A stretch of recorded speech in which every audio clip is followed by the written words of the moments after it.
Vamos a continuar con nuestra serie acerca de los ángeles en la Biblia. Y hoy vamos a tocar un tema, como todos, importantes. Vamos a hablar de Satanás, el ángel caído. Satanás, el ángel caído. En la mente de muchas personas alrededor del mundo está el cuadro, cuando se piensa en el diablo, en Satanás, de un diablo color rojo, con cola, ¿verdad? Y con un trinche, y que está en el infierno torturando ahí a los malos. Pero esos son mitos, esos no son descripciones que la Biblia nos enseña acerca de este personaje, el ángel caído. Poetas como John Milton en su obra El Paraíso Perdido, como Dante en su obra La Divina Comedia, ahí ellos describieron a Satanás de una manera distorsionada, novelesca pues, muy distinta a como las Escrituras describen a Satanás. Nosotros como cristianos, ¿cuántos son cristianos acá? Debemos de tener una comprensión lo más correcto posible acerca de este personaje. Debemos de tener una comprensión bíblica de la persona de Satanás, o sea, es un ser inteligente. También debemos estar conscientes y tener una buena perspectiva y entendimiento de la obra de Satanás, ¿sí? Sin extremos. Uno de los extremos es que algunos niegan la existencia de Satanás, pero lo más contradictorio es que hay cristianos que niegan la existencia de Satanás. Ese es un extremo. Jesús habló de que la Biblia menciona cómo el mismo Satanás tentó a Jesús. Y el otro extremo es que ven a Satanás hasta en la sopa. Ninguno de esos dos extremos son buenos para nosotros. Vamos a examinar pues a la luz de la Biblia lo que ella nos dice acerca del origen de este ángel, acerca de su caída, la razón de su caída, cuál es su actividad el día de hoy y cuál es su destino de este llamado ángel caído, conocido mejor como Satanás. Vamos a Apocalipsis capítulo 12, versículo 3, porque ahí vamos a ver la rebelión, el golpe de estado celestial que quiso hacerle a Dios. Y vamos a ver la rebelión que sucedió en los lugares celestiales del ángel Lucero. Ese es el primer nombre que se le menciona a Satanás, Lucero de la mañana. Apocalipsis 2, versículo 3 dice así: también apareció otra señal en el cielo, he aquí un gran dragón escarlata. Apocalipsis utiliza muchas figuras de animales, utiliza un lenguaje muy metafórico que se refiere a Satanás, no porque Satanás sea un dragón, ¿sí? Porque aquí dice que tiene cola, no, pues tampoco la tiene. Pero sigamos leyendo, es un lenguaje metafórico. Sigo leyendo. También apareció otra señal en el cielo, he aquí un gran dragón escarlata, que tenía 7 cabezas y 10 cuernos. No quiero detenerme en lo que significa esto, ese no es el tema. Pero es Satanás, y en sus cabezas 7 diademas. Versículo 4. Y su cola arrastraba la tercera parte de las estrellas del cielo. Recuerden que cada vez que leemos en la Biblia las estrellas del cielo, en estos contextos se refiere a los ángeles. ¿Qué sucedió aquí? Satanás provocó una rebelión y arrastró en esa rebelión la tercera parte de las estrellas del cielo. Un rebelde nunca se quiere rebelar solo, siempre busca aliados. Y Satanás logró convencer a una tercera parte de las estrellas del cielo o de los ángeles de Dios, y los arrastró en su rebelión. Sus argumentos que utilizó para para seducir a esa creación angelical fueron de tal magnitud que tercera parte de los ángeles lo siguieron en su rebelión. Esto sucedió en lugares celestiales. En Isaías capítulo 14 vemos la razón de la caída de Lucifer. Nos describe ciertos detalles Isaías en el capítulo 14 versículo 11. De origen se refiere al rey de Babilonia, pero también Isaías utiliza un lenguaje que indudablemente se puede aplicar o se entiende que se refiere al lucero de la mañana, a Satanás. Dice Isaías 14:1, descendió al Seol tu soberbia. Repitan todos, soberbia. Esto es importante. Y el sonido de tus arpas. Arpas, también guárdalo allí en un lugar porque lo vamos a citar más adelante. Descendió el sonido de tus arpas, instrumentos de cuerdas. Gusanos serán tu cama y gusanos te cubrirán. ¿Cómo caíste del cielo? Aquí el cielo se refiere al tercer nivel de los cielos que la Biblia enseña. El primer cielo es el cielo que nosotros vemos. El segundo cielo es todo el espacio, el universo. Y el tercer cielo, que no se ve, es la habitación de Dios. Dios es espíritu. Y le dice, ¿cómo caíste del cielo? Es obvio que el rey de Babilonia no estaba en el cielo. Entonces es una referencia a Satanás. Oh lucero, aquí está el nombre original de Satanás. Lucero, luz, Bel, portador de la luz, el ángel brillante, hermoso. ¿Cómo caíste? Dice. Oh lucero, hijo de la mañana, cortado fuiste por tierra o tirado al suelo, a la tierra. Tú que debilitabas a las naciones. Lean con atención el versículo 13. Tú que decías en tu corazón, subiré a lo alto, junto a las estrellas de Dios, que son toda la habitación, toda la creación angelical. Levantaré mi trono y en el monte del testimonio me sentaré a los lados del norte. Sobre las alturas de las nubes subiré y seré semejante al Altísimo, mas tú eres derribado hasta el Seol, a los lados del abismo. Aquí nos narra la razón de la caída de este ángel, que en su origen, en su creación, fue un ángel de luz.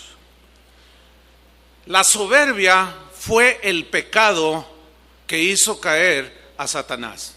Nos lo dice claramente en el versículo 11. Descendió al Seol tu soberbia. Soberbia es el orgullo, es la altivez, la arrogancia, la prepotencia. Hay 6 pecados que Dios aborrece y 7 que abomina su alma. Los 7, vamos a llamarle peores pecados que Dios abomina totalmente. Y la lista lo encabeza los ojos altivos, la soberbia, el orgullo. Es pues la soberbia la causa por la cual Satanás cayó. Pablo instruyó a Timoteo acerca de los que deseaban pastorear la grey del Señor. Y en uno de sus requisitos le dijo, no pongas a un recién convertido a liderar la iglesia, a dirigir la iglesia, a pastorear la iglesia. En 1 Timoteo 3:6 le dijo, no un neófito es un nuevo cristiano, nuevo convertido, que no tiene experiencia, será muy convertido, pero está en un riesgo. Dice, no pongas a un neófito, no sea que envaneciéndose, enorgulleciéndose, caiga en la condenación del diablo. ¿Cuál fue la condenación del diablo?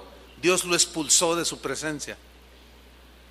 Y esta soberbia es tan destructiva que puede Dios quitar a los soberbios de su presencia. Este es un pecado que no solo los nuevos están expuestos, sino cualquiera, por más años de experiencia que se tenga en el ministerio, cualquiera que sea el nivel de tu inteligencia, de tu conocimiento, de tus posesiones, está latente eso que derribó a Satanás, que es la soberbia, el orgullo. El orgullo, la soberbia, ha derribado a muchos hijos de Dios. ¿Por qué? Porque al igual que Satanás, en la soberbia se generan pensamientos como: yo no necesito a nadie, al contrario, yo enseño mejor. Y es la soberbia como el caldo de cultivo donde se generan un montón de acciones que destruyen y que finalmente Dios tiene que hacer un lado, porque Dios resiste a los soberbios. Los resiste, no los tolera, les tapa la boca, pero le da gracia a los humildes. Así es que, hermanos, es buen consejo de la Biblia cuidar nuestro corazón, que cuidemos nuestro corazón de la soberbia. La autosuficiencia es un rasgo de la soberbia. Yo no necesito a nadie. Ahí está un matrimonio cristiano, tienen problemas, no los pueden solucionar, y de pronto ella le dice al marido: vamos a pedir consejo, y él dice: no, yo puedo con mis problemas. Pero la verdad es que no puede.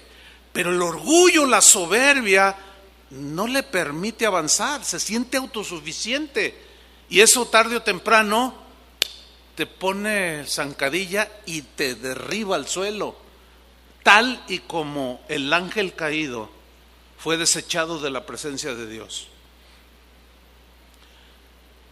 Fue precisamente de la soberbia del corazón de Satanás donde se originaron 5 pensamientos que él estuvo maquinando, meditando, pensando, y fueron los que lo llevaron a su caída. Pero la soberbia fue como la cama donde se acostaron esos pensamientos y reposaron.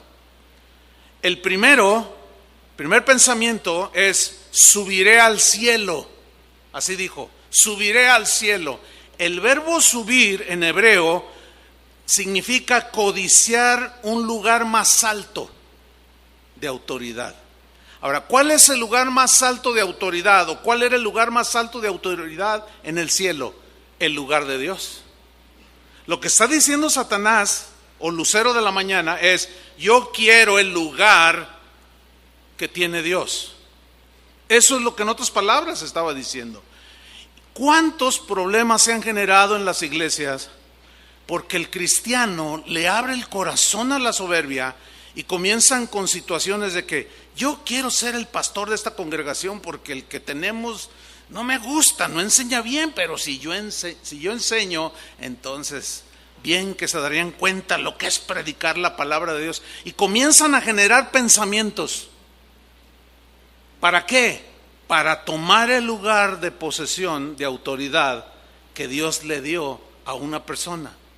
Cuando alguien agrede el grado de autoridad que Dios le ha dado, se mete directamente con Dios, porque es como decir indirectamente: Dios, te equivocaste al ponerlo a él, me debiste de haber puesto a mí. Uy, qué humildad, ¿no?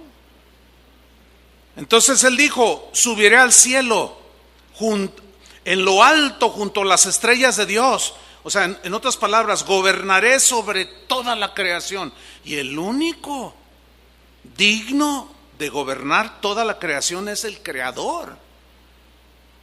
El que hizo y formó, creó todo de la nada. Es el único digno de gobernar. El segundo pensamiento que él desarrolló por su soberbia fue: levantaré mi trono. Este verbo levantar en hebreo significa asiento de honor. Bien, hay un asiento de honor que debe estar sentado el que es digno de todo honor, y ese es Dios.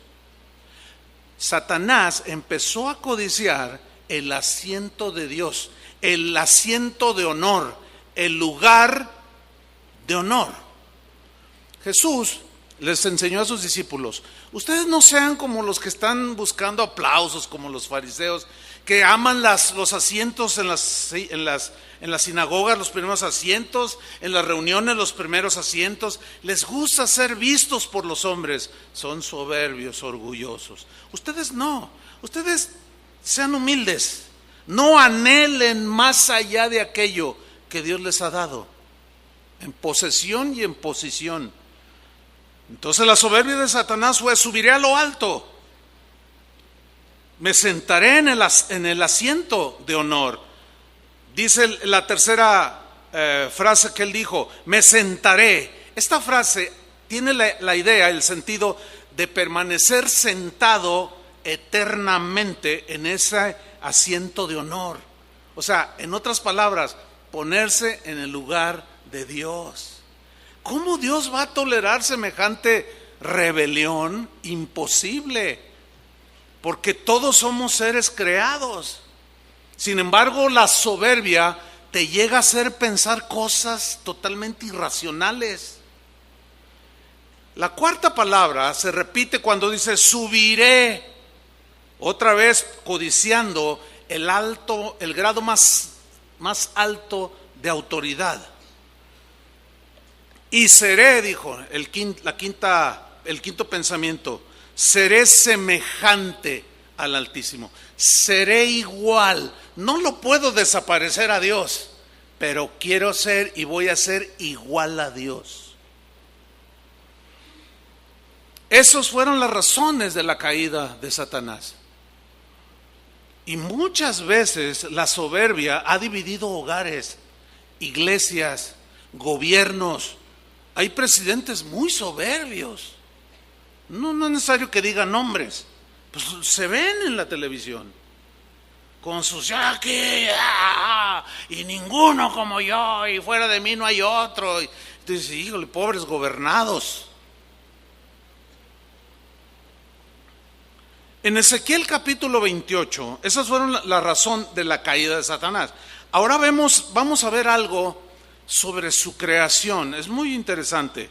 Vamos a ver Ezequiel 28, desde el versículo 13. En los primeros 12 versículos, Ezequiel se refiere al rey de Tiro, pero al igual que Isaías, utiliza un lenguaje que obviamente de manera indirecta se está dirigiendo hacia Luzbel o Lucero, Satanás. Leamos Ezequiel 28, 13. En Edén, dice, en el huerto de Dios estuviste. Es obvio que el rey de Tiro nunca estuvo en el Edén, pero Satanás sí. ¿Que no estaba allí y tomó forma de serpiente? Ahí estuvo. Entonces es una referencia a Satanás. En Edén, en el huerto de Dios estuviste. Ahora, quiero que pongan mucha atención, porque aquí nos describe Ezequiel la manera en que Dios creó a ese ser que era el brillo de la mañana, la luz de la mañana. Dice, de toda piedra preciosa era tu vestidura. ¿Qué marca fina francesa ni qué nada? Directamente Dios le fabricó y le hizo su vestidura. Pero miren cómo estaba, de qué estaba hecha y constituida. De toda piedra preciosa, de conerina, topacio, jaspe, crisólito, berilo y ónice, de zafiro, puras piedras preciosas, de carbunclo, algunas versiones traen de diamantes, esmeralda y oro. Ok, esta era realmente una vestidura impresionantemente hermosa. ¿Sí? Entonces, nada que ver con ese ser rojo, con cuernos y con cola. Satanás en su origen era el ángel más hermoso de la creación de Dios, con unos atributos que no tenían otros ángeles, que al igual que nosotros, nos dio ciertos atributos a él también, y a él le dio unos atributos impresionantes. Entonces, imagínense esa vestidura, que según los entendidos dicen que esas piedras preciosas eran incrustaciones en la misma vestidura de ese ángel que brillaba. Pero luego añade instrumentos musicales, que también los entendidos dicen que formaban parte de su vestidura. Dice, los primores de tus tamboriles y flautas. ¿Se acuerdan el instrumento que leímos en Isaías? ¿Cuál fue? Arpas. Ok, aquí vemos los tamboriles. Los tamboriles representan a todos los instrumentos de percusión. Todos los que producen ciertos sonidos al golpeteo con las manos son instrumentos de percusión. Luego tenemos las flautas. Las flautas representan a todos los instrumentos musicales de viento. Aquellos que al ser soplados producen sonidos, saxofón, flautas mismas, oboe, etcétera, etcétera, etcétera. Y tenemos también las arpas. Las arpas representan a todos los instrumentos de cuerdas, guitarras, vihuelas, todo lo que tiene cuerdas y que al rasgar producen sonidos armoniosos, representan las arpas. Bien, las percusiones, los vientos y las cuerdas son los instrumentos que forman toda una orquesta sinfónica. Cualquier instrumento que utilice una orquesta sinfónica entra en estos tres rangos. ¿Qué significa que los primores de instrumentos acústicos, de viento y que se tocan con los dedos, qué representa que su vestidura tenía todos estos instrumentos? La idea es que de este ser maravilloso en ese entonces, se generaba música. De ahí nos lleva a la conclusión de que Satanás, o Lucero, vamos a llamarle aquí Lucero, fue en su origen el ángel musical por excelencia. Ahora, como Dios lo creó a él, Dios es el creador de la música. Esa música fue creada y puesta en el mismo ser de Satanás, o de Lucero de la mañana. Esa música debía de ser ofrecida a Dios en adoración. Y por consecuencia, se puede asegurar que Satanás era el director del coro celestial, aquel que dirigía y guiaba a la creación angelical en la adoración a Dios. Imagínense todos los sonidos que reproducía en sí mismo. Eso ha de haber sido algo impresionante. Bueno, todas las piedras preciosas, todos los instrumentos musicales, dice el versículo 13, estuvieron preparados para ti, le dice, en el día de tu creación. Qué impresionante, ¿no? Aquí bien, cabe una reflexión.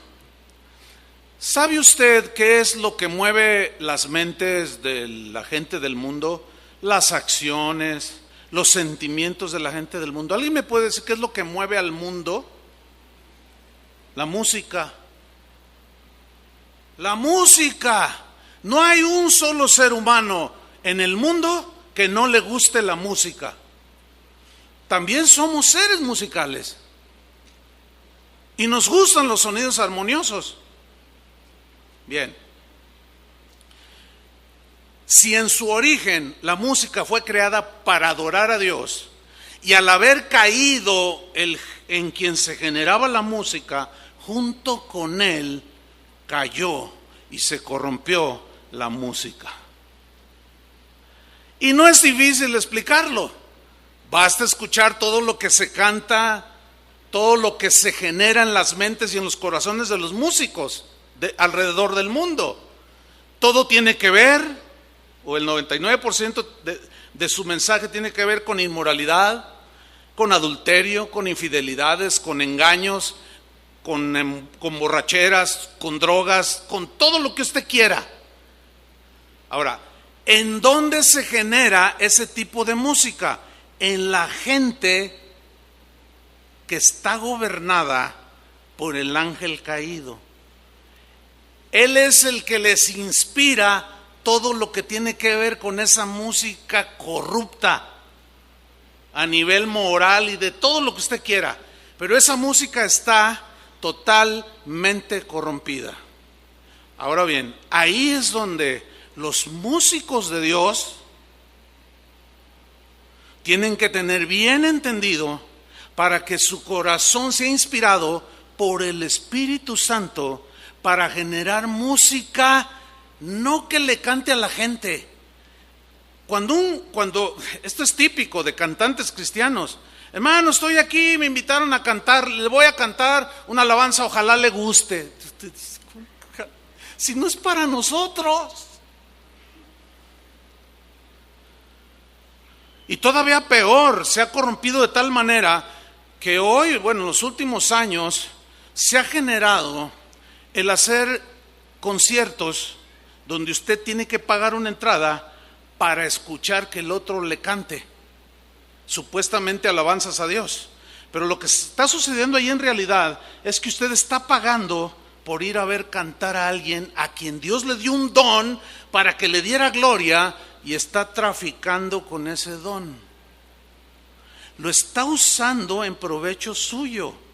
Yo sé que esto genera polémica, yo lo sé.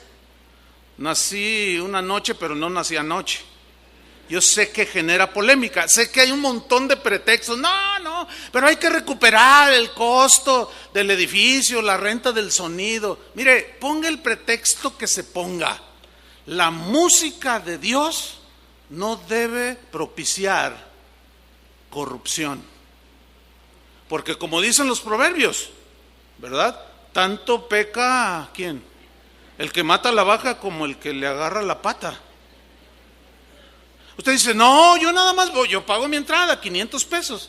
Y si quiero ver de cerquita al cantante cristiano, pues hay lugares VIPs para very important people, eso quiere decir. Para personas, eso quiere decir VIP, personas muy importantes. Entonces usted paga, se sienta ahí enfrente y ve al cantante cristiano que pone carita del Santo Niño de Atocha. Ponga los pretextos que ponga. Este tipo de corrupción en la música de Dios existe porque hay quien pague. Es lo mismo con las prostitutas. Las prostitutas existen porque hay siempre quien les pague. Y todo eso es ilícito y rechazado por Dios. Pero ¿de dónde se generó todo eso? Del ángel musical. Sigamos leyendo. Dice en el versículo 14: tú, querubín grande protector, yo te puse en el santo monte de Dios. Siempre monte de Dios significa en su misma presencia. Ahí estuviste, en medio de las piedras o de las estrellas, de otra versión, o ángeles de fuego te paseabas. O sea que lo seguían las huestes celestiales en esa adoración. Versículo 15. Mira esta frase, perfecto eras en todos tus caminos. Perfecto significa sin tacha alguna, sin error alguno en su creación. Porque Dios no pudo haber creado algo defectuoso. Pero aquí entramos en un tema difícil, un tema donde surgen preguntas difíciles de responder. Y a mí me resulta muy difícil contestarlas. Y cuando a mí me surgieron en la misma lectura de la palabra de Dios, estaba un poco impactado, consternado, no tenía respuestas y entra en un conflicto. Pero voy a tratar de ahorrarles ese conflicto, porque se generan preguntas muy importantes aquí. Sigamos leyendo con mucha atención. Perfecto eras en todos tus caminos desde el día que fuiste creado. Pero luego mire lo que viene a continuación: hasta que se halló en ti maldad. Esa palabra hasta habla de un momento que la Biblia no da mucha explicación de ese momento. Hasta que se halló en ti maldad. Maldad. ¿Qué es la maldad? La maldad es todo aquello que va en contra de Dios, de lo puro, lo santo, lo limpio, lo íntegro, lo sincero, lo verdadero. Y aquí es donde se genera una pregunta difícil de responder. La pregunta es, ¿sabía Dios que al crear a Luzbel se iba a revelar? ¿Sabía Dios sí o no? ¿Sí o no? Por supuesto, Él era Dios. Pero luego aquí viene la segunda, que es más difícil. Bueno, y si Dios sabía que se iba a revelar, ¿por qué lo creó? Nos hubiera evitado un montón de cosas.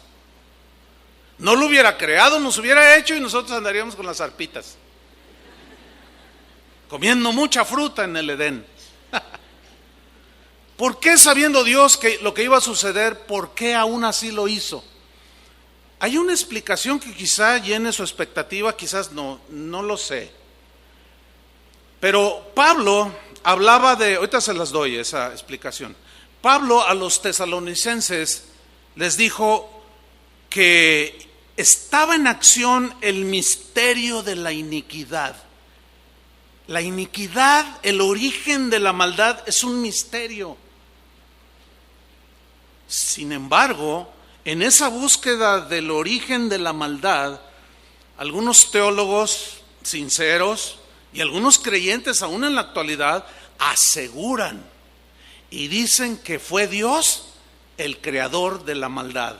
Esa es una aberración, hermanos, porque Dios no puede tentar a nadie para que haga lo malo, si de ahí nos sacó por su sacrificio en la cruz de su Hijo. ¿Cómo va a ser Dios mismo el creador de la maldad? Sin embargo, a esa conclusión han llegado algunos cristianos que hay por ahí, son hermanos en Cristo, pero ellos aseguran eso, porque todo lo creado fue creado por Dios. Pero Pablo lo llama el misterio de la iniquidad. Una respuesta que tal vez satisfaga, a mí me satisface, pero quizás no a todos, es acerca del origen de la maldad. Mire, Dios creó a los seres angelicales, incluyendo el lucero de la mañana, y a nosotros los seres humanos, con la capacidad de tomar decisiones morales de manera personal. ¿Cuándo nació la iniquidad en el corazón de Satanás, la soberbia? Es un misterio. Lo único que podemos asegurar es que cuando surgió eso, como Dios no hizo ángeles robots, ni seres humanos robots programados para que hicieran lo que Él quería que hicieran, sino nos hizo seres sensibles, con capacidad de palpar, de sentir, de discernir entre lo bueno y lo malo, y que finalmente la decisión de seguir lo bueno y lo malo la tomaría, en el caso de los humanos, nosotros mismos. Por eso le dijo, de todos los árboles del huerto puedes comer, menos de este, porque si comes de este morirás, le dijo. Claro, ya se había originado la maldad en el corazón de Satanás. ¿Sí? ¿Cómo? Sigue siendo un misterio. Pero Pablo dice que cuando estemos con Él, todas esas cosas que hoy no entendemos y que son misteriosas como esa, entonces las conoceremos y sabremos cómo se originaron. Y yo pienso esperarme.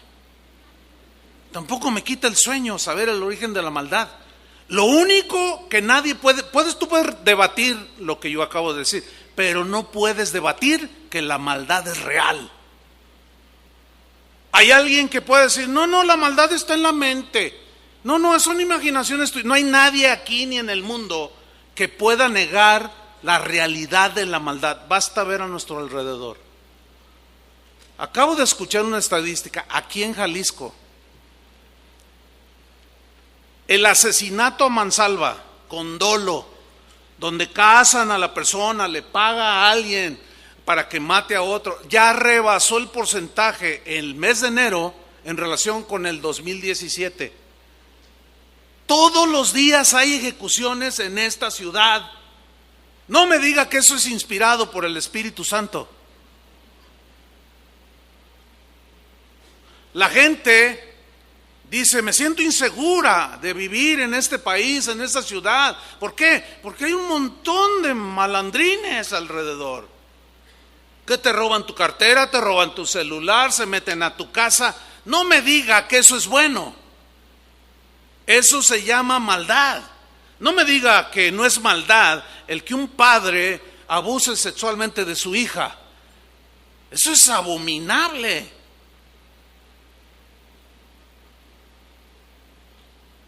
Entonces podrá debatirme el argumento que yo acabo de presentar, pero no puede debatir ni negar que la maldad es real. Es más, tu corazón y en el mío hay maldad. Nadie dijo amén, pero es la verdad. Está latente la maldad allí. Y por eso la Biblia dice, desechen de vosotros toda ira, enojo, maledicencia, pasiones desordenadas, porque este cuerpo está contaminado por la maldad, escúcheme bien, que se originó en el lucero de la mañana. Pero es que no lo entiendo, no, ni yo lo entiendo. Pero sí sé que mi corazón tiene inclinaciones. Cuando alguien dice algo que me ofende, de pronto digo, no, si tuviera una 45, soy re bueno para tirar. No, pues le daba aquí en la frente. Y de pronto, caray, no, pues ¿de dónde salió eso? Pues salió de donde está latente. Aquí está nuestro ser.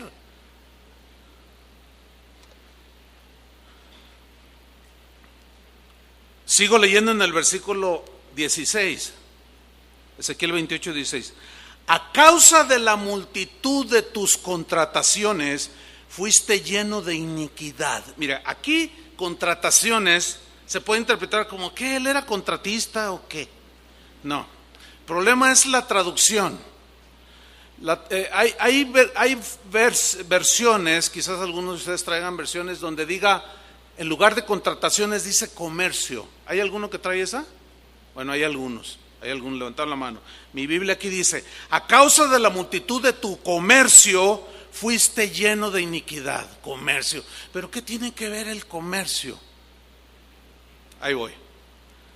Se puede hacer comercio, negocios de dos maneras. Una, de manera limpia, honesta y justa. Por ejemplo, yo tengo un auto, año 2010. Su precio cotizado, 100,000 pesos, vamos a ponerle, 100,000 pesos. Está en buenas condiciones. Entonces yo lo ofrezco en venta. Oye, te vendo mi auto, está, mira, todos los servicios en la agencia, con llantas seminuevas, está muy bueno, muy bien tratado mi auto, vale 100,000 pesos. Y el otro te dice, pues te doy 90. Y empiezan a negociar. Entonces tú dices, bueno, ni tú ni yo, dame 95. Y quedan todos bien contentos. Se hizo un trato justo, amén, a precio justo, o sea, nadie tomó ventaja de nadie. Nada más fue como un intercambio. Yo necesito dinero y tú necesitas un carro. Ahora, si te dedicas a la venta de autos, bueno, es justo ganar un porcentaje. Estamos, ¿no? El problema es cuando yo tengo un auto, año 2010, que se me desvieló en una inundación. Y le digo al mecánico, ¿sabes qué? Hazle allí como nomás para que jale para venderlo. Así como usted comprenderá, le ha hecho. Miren, esa es una manera ilícita de hacer un comercio. ¿Por qué? Porque usted está engañando. Usted está dando gato por liebre. ¿Alguna vez lo han engañado en eso? Se siente horrible. Bueno, a Satanás se le dieron muchos atributos, entre ellos generador de música y mucha belleza y autoridad. Bueno, eso debería de ser usado ¿para quién? Para la gloria de Dios. En otras palabras, la mercancía que Satanás manejaba en sus manos era la adoración, y esa debe de pasarse al costo. No se debe de quedar ni con un céntimo de la adoración. Ningún adorador se tiene que quedar ni con el aplauso, ni buscar el aplauso, ni el reconocimiento, ni andar firmando Biblias, ni andar firmando CDs. Todo eso le quita gloria a Dios. La mercancía de adoración y honor supremo le pertenecen solamente a Dios. ¿Cuántos dicen amén? Y esa mercancía se pasa al costo. ¿Ha vivido algún caso donde, oye, ¿me vendes tu bicicleta? La acabo de comprar. ¿Cuánto la dieron? 2,000 pesos. Te la vendo. ¿Cómo me la dieron? O sea, al costo te dicen. Pues es un acto benevolente. Pero en el caso de nosotros, no podemos ni debemos robarle a Dios una gotita de su gloria. Amén. Entonces, él comerció para su beneficio y empezó a mirarse. Miren lo que dice: a causa de la multitud de tus comercios fuiste lleno de iniquidad y pecaste. Por lo que yo te eché del monte de Dios y te arrojé de entre las piedras del fuego, oh querubín protector. Mira el 17. Se enalteció tu corazón a causa de tu hermosura. Empezó a mirar y a compararse con otros ángeles. Y algunos tenían sus alitas. Pero él se miraba y decía, wow, y de pronto salía música. Se oían unos instrumentos de viento como una sinfónica y luego las cuerdas y empezó a compararse con otros. No, pues ninguno como yo. Qué bonito soy, cómo me quiero. Sin mí me muero, decía el otro, ¿no? La mujer hermosa, con atributos físicos hermosos, es muy proclive a esa tentación, a sentirse la reina del universo. Y también los varones. Pero ¿quién te hizo hermoso o como estés? Dios. ¿Quién hizo coronado de hermosura a este ángel? Dios. Sin embargo, dice que se enalteció su corazón a causa de su hermosura. Y luego fíjate lo que dice: corrompiste tu sabiduría a causa de tu esplendor.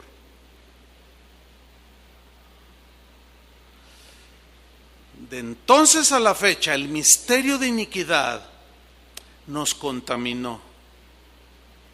Hoy vemos, por ejemplo, que la política está totalmente corrompida. Quien diga que no, de plano, ¿en qué mundo vive? Y la mayoría, no dije todos, pero la mayoría de los líderes políticos son mentirosos, embusteros y ladrones. Pero no solo esa esfera la corrupción ha permeado. También en la familia hay corrupción. También en los negocios, en las empresas, en las relaciones diplomáticas, en la policía, en tránsito, en la familia.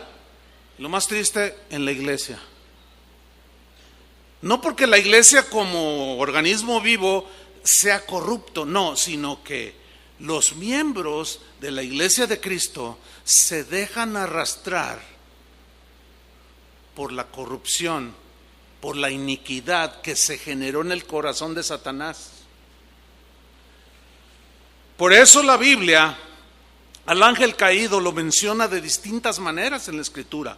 Vamos a ver las más mencionadas en la Biblia. No podemos ver todos, son bastantes adjetivos, pero el más conocido nombre que se refiere la Biblia al lucero de la mañana es Satanás. Es el más conocido. Satanás significa adversario, enemigo. En este caso, Satanás se constituyó en el momento en que surgió la iniquidad y empezó a decir: yo me voy a sentar en el trono de Dios, seré igual a él. En ese momento se convirtió en enemigo de Dios, adversario de Dios. Pero también es nuestro adversario.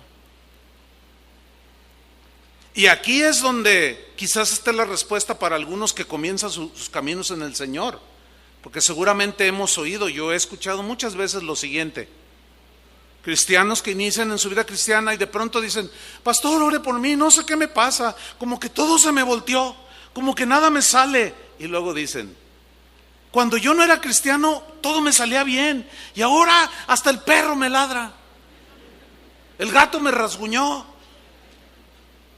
Voy en la calle y se me atraviesa un auto y se me echa encima y me ofende. No sé qué está pasando. Yo te voy a explicar de manera muy sencilla lo que te sucedió. En el momento en que entregaste tu vida a Cristo, tú estabas, antes de entregar tu vida a Cristo, estabas en poder del gobernador de este mundo. Se llama Satanás. Estabas bajo su dominio. Hacías todo lo que él te decía que hicieras. Pero cuando recibiste el mensaje, lo creíste y te arrepentiste y fuiste lavado con la sangre de Cristo, dice la Biblia, que fuiste trasladado del reino de las tinieblas al reino de la luz, de su admirable luz. En ese momento, cuando tú fuiste trasladado, saliste del reino de las tinieblas, de la corrupción moral, espiritual y de todo. Y por consiguiente, te echaste enemigo a Satanás. Él es tu adversario. Él es mi adversario. Pablo, en 1 Tesalonicenses, capítulo 2, versículo 18, menciona una de las actividades que hace Satanás como enemigo de nosotros. Él quería ir a ver a los cristianos en Tesalónica, pero miren lo que pasó. Por lo cual dice, quisimos ir a vosotros para verlos, abrazarlos, etc. Yo, Pablo, ciertamente, una y otra vez quise ir a visitarlos, pero Satanás nos estorbó. El enemigo, el adversario, me estorbó. Pablo no dice en qué consistió el estorbo, pero él se dio cuenta que Satanás le estorbaba.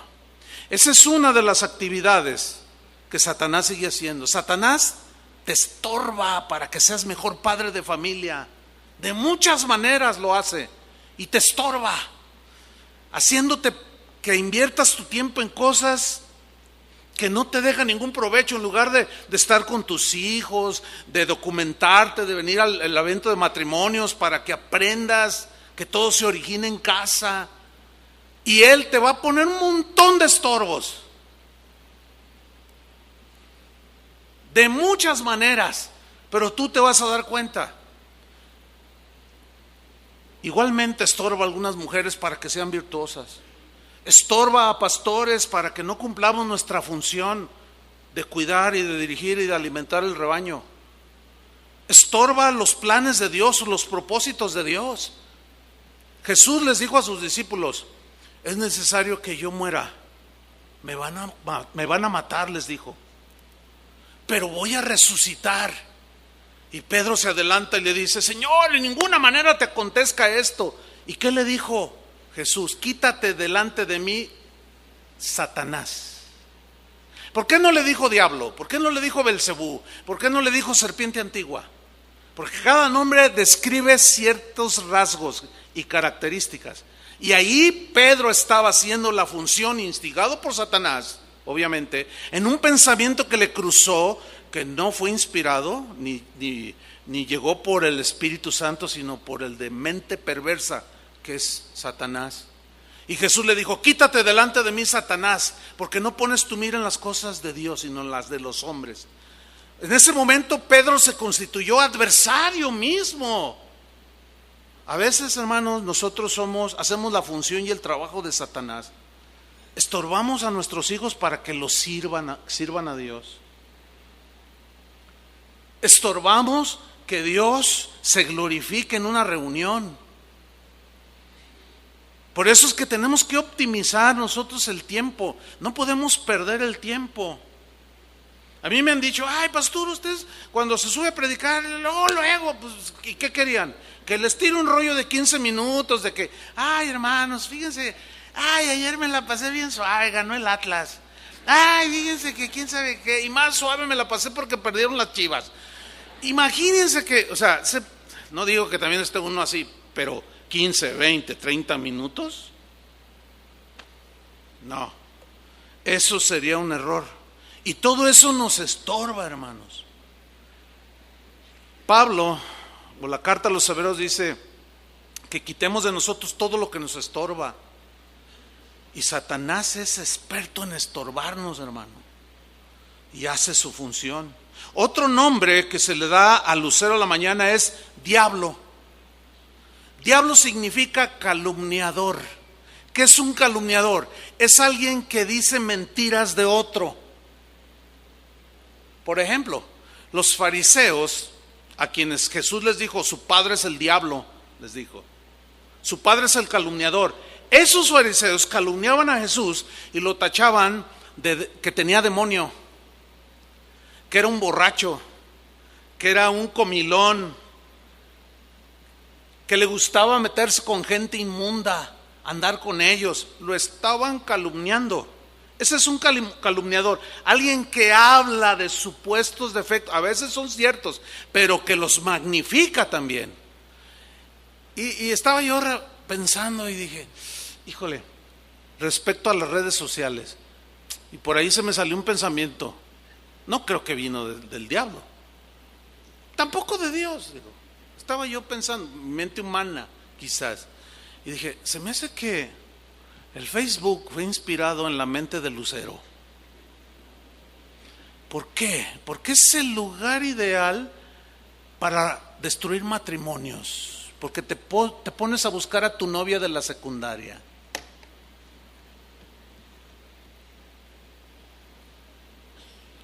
Destruye matrimonios, destruye reputaciones, destruye iglesias, destruye personas, destruye jovencitos, destruye jovencitas. No estoy diciendo que no lo usen, tiene su lado bueno, no me voy a ir al otro extremo, pero qué difícil es controlarlo. En la mañana alguien me dijo, oiga pastor, yo le he enviado unos mensajes a su Facebook y no me los contesta, es que yo no uso Facebook. O sea, yo no lo... Hay como 7 páginas piratas que ponen fotos mías y supuestamente... Yo no uso Facebook. Tengo abierto un Facebook, una página de Facebook, para entrar a la página de Casa de Oración, pero yo no ando ahí con el Messenger y esas cosas, no. ¿Por qué? Pues es una decisión mía, no quiero. O me dedico a contestar Facebook, me hago pastor facebookero, o me dedico a estudiar la Biblia, a alimentar y a cuidar al rebaño. Pues yo decidí lo último. Ahora, si quieren que sea facebookero, pues lo hacemos. Imagínense desde mi casa, ¿verdad? ¿Estás en la iglesia? Sí. ¿Quién está predicando? Nadie. Ay, Dios, ¿qué estoy haciendo aquí? Calumniador. Efesios 4:27. Miren lo que dice este cortito versículo. Dice, ni deis lugar al diablo. Ah, caray, a ver. ¿Puede acaso un cristiano darle lugar al calumniador? Ah, vaya que sí. El contexto del capítulo, de este versículo, mejor dicho, es, el contexto anterior, habla, no mintáis los unos a los otros. Hablad verdad cada uno con su prójimo. Airaos, pero no pequéis. O sea, te puedes enojar, pero controla el enojo. Que el enojo no te arrastre y golpees a tu esposa con el puño cerrado, o patees a tus hijos, o te pelees con el perro del vecino, o que tengas ese carácter tan fuera de control que te haga cometer tonterías y vayas a parar a la cárcel. Porque hablar mentira a tu esposa, le das lugar al calumniador. Porque al no decirle la verdad y decirle una mentira, cuando la verdad sale a la luz, el diablo te hace pedazos, porque él es el calumniador. Ahora, lo triste de este asunto, de diablo como calumniador, es que hay algunos que dicen que son cristianos y no se duda que lo sean, pero de pronto vemos a algunos cristianos haciendo el trabajo de diablo. Si yo les pregunto a ustedes, ¿qué son ustedes? ¿Hijos de Dios o son diablos? ¿Qué me dirían? Ay, se oye bien feo, ¿cómo voy a ser diablo? No puede ser el diablo nomás hay uno. Pero sí puedes estar haciendo las actividades de un diablo o del diablo. ¿Qué? Calumniando, hablando, diciendo cosas que ni te constan que son reales, pero como viste un video en YouTube, o porque alguien te mandó en Messenger un comentario, O porque alguien te escribió un correo electrónico y te dijo, no, ya supiste que esto y lo otro, me dijeron. ¿Y tú cómo sabes? Me dijeron, alguien me comentó que esto, y tú ya lo diste por un hecho. Y eso lo riegas por todas las redes sociales. ¿A cuántos les ha pasado que al tiempo se dan cuenta que era mentira? Y dijeron, y yo lo divulgué también. Hiciste el trabajo del diablo. El problema con esto es que hay cristianos que siempre andan buscando el error. Siempre andan buscando el punto negro en el arroz, como dicen. Y cuando lo encuentran, lo magnifican. A eso se refirió Jesús cuando dijo, no sean hipócritas. ¿Por qué miras la paja en el ojo de tu hermano y no echas de ver la viga que hay en tu ojo? No, primero saca la viga de tu propio ojo para que entonces tú puedas ver bien y quitar la paja del ojo de tu hermano. O sea, nosotros magnificamos el error de otros y hacemos la labor del calumniador. ¿Cuántos diablos hay aquí? No lo sé. ¿Cuántos están haciendo la actividad del calumniador? Solo cada uno de nosotros lo sabe. Pero hermanos, la Biblia nos dice que el diablo y nosotros no tienen nada que ver. No tenemos que ver nada con las prácticas de él. ¿Cuántos dicen amén? Así es que a cerrar la boca y a ser más prudentes. ¿Dicen amén? Amén. Belcebú, este es otro nombre que se le da a Lucero. Los enemigos de Jesús, cuando él sacaba demonios, una vez se le acercaron, le tenían envidia y celos y le dijeron, tú por el dedo de Belcebú, príncipe de los demonios, expulsas los demonios. Y Jesús les contesta, pues qué extraño está esto. En pocas palabras, no, porque si Satanás echa a Satanás fuera, pues cómo va a permanecer su reino. Pero habló de Belcebú. Belcebú. ¿Qué quiere decir Belcebú? Bueno, Belcebú significa señor de las moscas. Cuando yo busqué el significado de Belcebú, señor de las moscas, pues me intrigó. Pero señor de las moscas, ¿pero por qué? Y la investigación me llevó a Egipto. Allí había un dios que adoraban y le llamaban el señor de las moscas. Pero todavía seguía con la duda, ¿no? Bueno, adoraban a un insecto inmundo que se para en todos lados. En lo más pestilente y feo, ahí llega y se para esa mosca. Y luego vuela y se te para en la boca. O se te para en la cuchara cuando te llevas la sopa y de repente llega ese animal y ese insecto y tú ¡ay! Y no se antoja darle el cucharazo a la sopa, ¿verdad que no? Entonces me intrigó, señor de las moscas. Bueno, la explicación que dan es que las moscas se posan en todo lo que está corrompido. Un animal muerto, pestilente, ahí se para. Cuando un animal muere en el campo, los primeros que llegan no son los opilotes, los carroñeros, no, los primeros que llegan, quién sabe de dónde salen. ¿Te has fijado en eso? Es cuestión de minutos, segundos, qué sé yo, y de pronto, ¡ay! ¿De dónde tanta mosca? Bueno, eso, las moscas, o el señor de las moscas, tipifica todo lo corrupto, todo lo descompuesto de su esencia, todo lo maloliente, todo lo despreciable que ni tú ni yo nos comeríamos.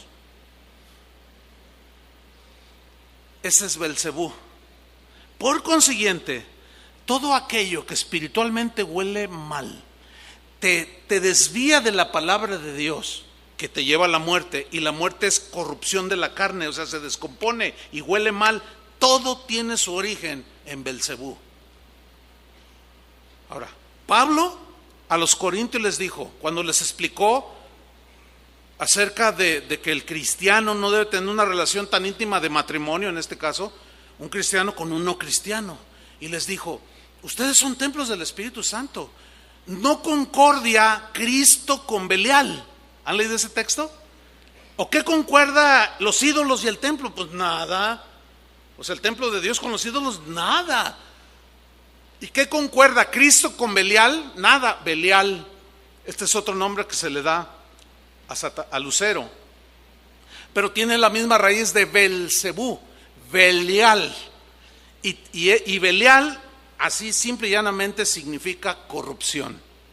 Llegué pues a una conclusión: todo aquello que huele mal, porque pierde la vida espiritual, llámese soborno, llámese deshonestidad, llámese mentira, todo eso es corrupción moral, corrupción espiritual. Pablo dice, ¿haré mi cuerpo miembro de una prostituta? En ninguna manera. Todo aquello que huele mal delante del Señor es originado en Belcebú, el príncipe de los demonios. Y ya hablaremos de los demonios. En Juan 8:44, Jesús da una descripción del lucero de la mañana totalmente contundente. Vamos rápido, Juan 8:44. Se le acercan los enemigos de Jesús, lo querían matar, no les caía bien. Y dice Jesús, ellos argumentaban, nosotros somos hijos de Abraham. Y Jesús les dijo, nomás porque son del linaje de Israel, son hijos de Abraham. Y miren lo que les contesta Jesús: vosotros sois de vuestro padre el diablo. Ay, Dios. Aquí Jesús está estableciendo una verdad. ¿Cuál es esta? Seguramente usted ha escuchado gente que dice, todos los seres humanos somos hijos de Dios. Eso no es verdad bíblicamente. Lo que es bíblico es que todos los seres humanos somos creación de Dios, pero no todos son hijos de Dios. Los hijos de Dios son aquellos que han sido lavados con la sangre de Cristo, que se han arrepentido de sus pecados y han dejado la vida de tinieblas y ahora caminan una nueva vida en Cristo. Mas a los que le recibieron, a los que creen en su nombre, les ha dado la potestad de ser ¿qué? Llamados hijos de Dios. ¿Son todos hijos de Dios? No. Por eso Jesús lo distingue aquí y lo deja en claro. Ustedes, les dijo a esa gente de su tiempo, vosotros sois de vuestro padre el diablo. Ay, Dios. A ver, les voy a hacer una pregunta que suena fuerte, pero se las tengo que hacer. ¿Quién es tu padre? Más te vale que sea Dios. Más nos vale que sea Dios. Sigue diciendo Jesús, y los deseos de vuestro padre queréis hacer. Claro, padre significa generador de vida, en que se origina. Y no me digas que ese sentimiento de vengarte viene de Dios, viene del padre de la maldad, de Satanás.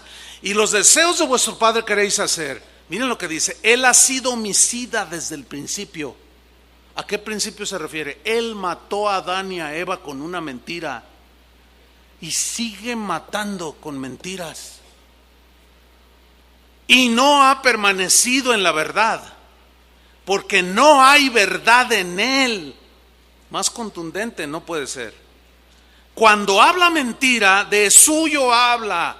Él es, dice, porque es mentiroso y es padre generador de mentira. De manera que cuando mentimos de manera deliberada, estamos haciendo una actividad diabólica, satánica, que Dios rechaza. Y por eso dice, apartaos, hijos míos, apártense de las palabras corrompidas, de los malos deseos, caminen en santidad. Ese es el mensaje de Dios. También se le nombra el tentador, cuando Jesús dice que fue llevado por el desierto y vino a él el tentador en Mateo 4:3 y le dijo: si eres hijo de Dios, di que estas piedras se conviertan en pan. Esto habla de que Satanás tentó a Jesús en su necesidad de una situación cotidiana. Tenía hambre. Y aquí hay una lección. En tus necesidades, fíjate bien, materiales, físicas y aún espirituales, en esa necesidad que tú tienes hay un riesgo de ser tentado. Un hermano narró, leí una historia hace muchos años, narró que en uno de sus libros que su esposa había muerto. Estaba muy triste, habían durado como 60 años de casados. Y él, llegando de haberla sepultado, estaba ahí en su cuarto y estaba ahí recordándola, y estaba yo en ese momento de tristeza y debilidad, y de pronto dice: mi cuarto se iluminó con una luz indescriptible. Yo dije: Señor, ¿qué es esto? Pero yo no levantaba mis ojos, narra en su libro.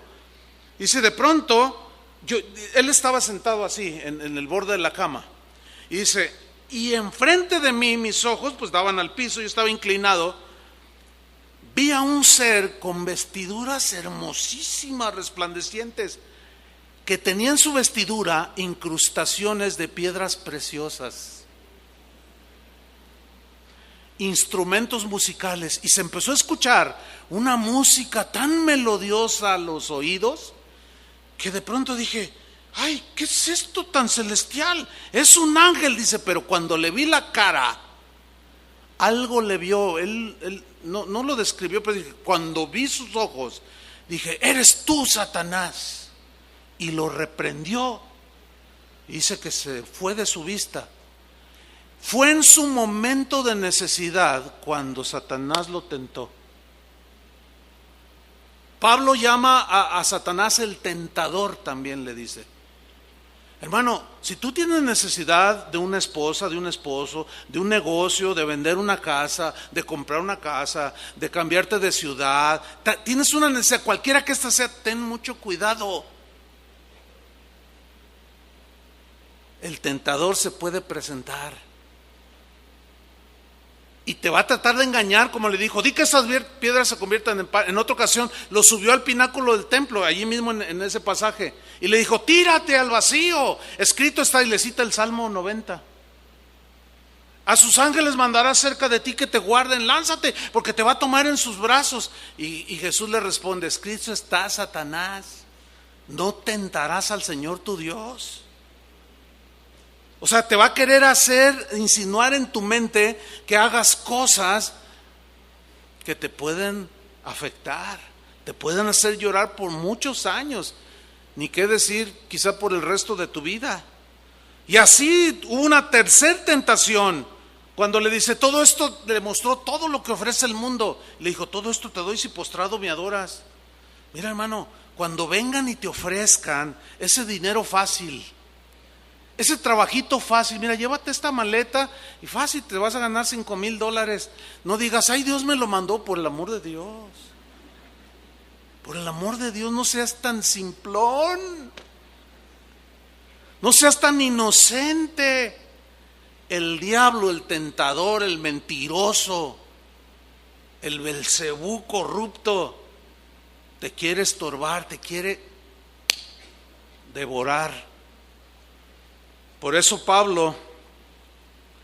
Pedro el apóstol dijo en 1 de Pedro 5:8: sed sobrios y velad, porque vuestro adversario el diablo, como león rugiente, anda alrededor buscando, ¿qué busca? ¿A quién devorar? ¿Y a quiénes van a devorar? Al que le da lugar. Devorar tiene varios sinónimos que son absorber.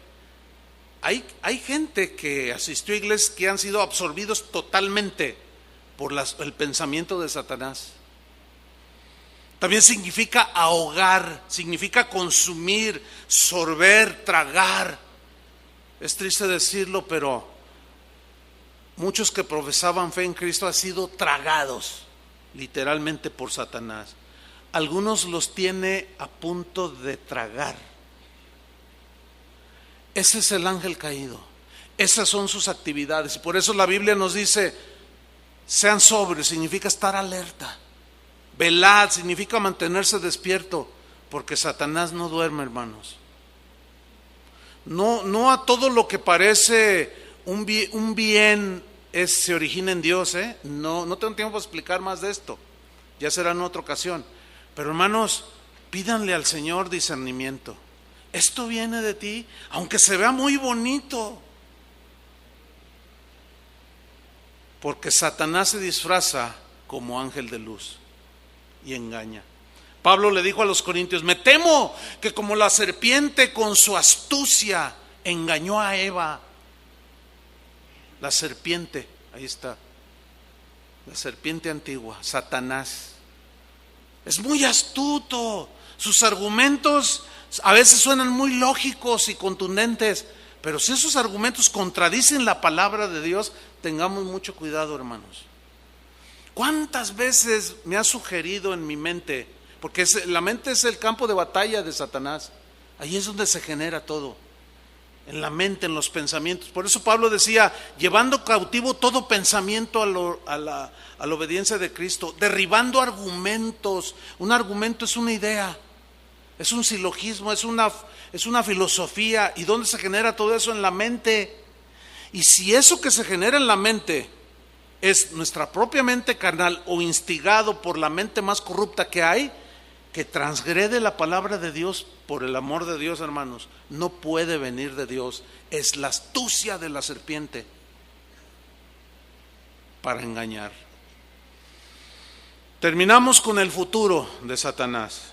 Apocalipsis 12, versículo 7. Después hubo una gran batalla en el cielo. Miguel y sus ángeles luchaban contra el dragón. Y luchaban el dragón y sus ángeles, o sea, Satanás. Pero no prevalecieron, o sea, no ganaron. Perdieron la batalla, ya su destino está sellado. Ni se halló ya lugar para ellos en el cielo.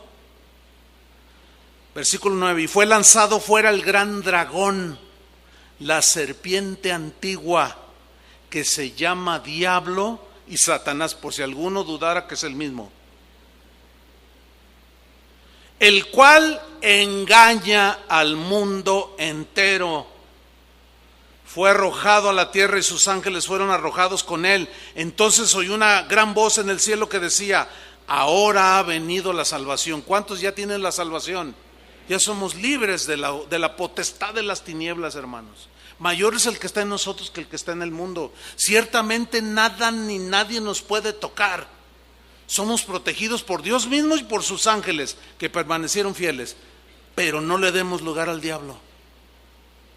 Esa es la advertencia para nosotros hoy.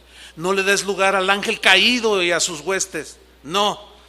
O ahora ha venido la salvación, el poder y el reino de nuestro Dios y la autoridad de su Cristo, porque ha sido lanzado fuera el acusador de nuestros hermanos, el que los acusaba delante de nuestro Dios día y noche. Porque antes de la venida de Cristo, Satanás tenía acceso directo a Dios de alguna manera que también es difícil de explicar. Tenía acceso, eso se ve en Job, tenía acceso directo a Dios. Pero una vez llegado Cristo, consumado su sacrificio, ya es arrojado y no más.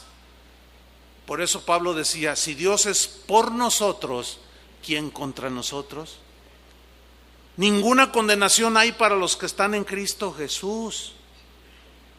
Pero no le demos lugar al diablo. Amén, hermanos. Y Dios cumple su promesa. Alguno dirá, bueno, entonces, ¿dónde están los ángeles? No le des lugar al diablo. Deja de calumniar. Deja de hacerla de Belcebú, participando en corrupción. Deja de hacerla de diablo. Deja de hacer las actividades que él hace. Métete en obediencia bajo la protección de Dios y dormirás tranquilo. Amén. Porque Él velará aún nuestros sueños. ¿Cuántos dicen amén? Dale un aplauso al Señor. Amén. Gracias, Señor. Pónganse de pie, los de Satanás, que me puedan sacar de tus caminos. Señor, lo paso por la cruz. Limpia mi corazón, Señor. Limpia mi mente de pensamientos que se generan aún en mi propia mente, que está contaminada por el pecado. Pero, Señor, líbrame de los argumentos, de los pensamientos, de las insinuaciones del diablo, de Satanás, de Belcebú. No quiero participar en corrupción. Quiero hacer mi vida lo más íntegro posible. Guárdame, Señor. Y tu palabra se cumple, que tú mandarás tus ángeles alrededor de nosotros que nos guarden. Y en sus manos nos van a sostener, porque caminaremos en armonía contigo, en obediencia a ti, Señor. Padre, si alguno está aquí a punto de ser devorado por Satanás, oramos y lo arrebatamos de sus manos, de sus mandíbulas que lo quieren destrozar, por medio de esta palabra, Señor. Gracias te damos. Guarda a nuestros hijos de las acechanzas del diablo, de los estratagemas, de las artimañas y de las mentiras del ángel caído. Que tu Espíritu Santo siempre nos lleve a tu palabra. Escrito está, como dijo Jesús, escrito está, Satanás. No solo de pan vivirá el hombre, sino de toda palabra que sale de la boca de Dios. Escrito está, Satanás, al Señor tu Dios adorarás y a Él solo servirás. Escrito está, Satanás, no tentarás al Señor tu Dios. Y Pedro dice que Satanás anda como león rugiente buscando a quien devorar, al cual dice: resistid firmes en la fe, con firmeza y solidez. Dile: Señor, ayúdame, dame esta fuerza para resistir al enemigo.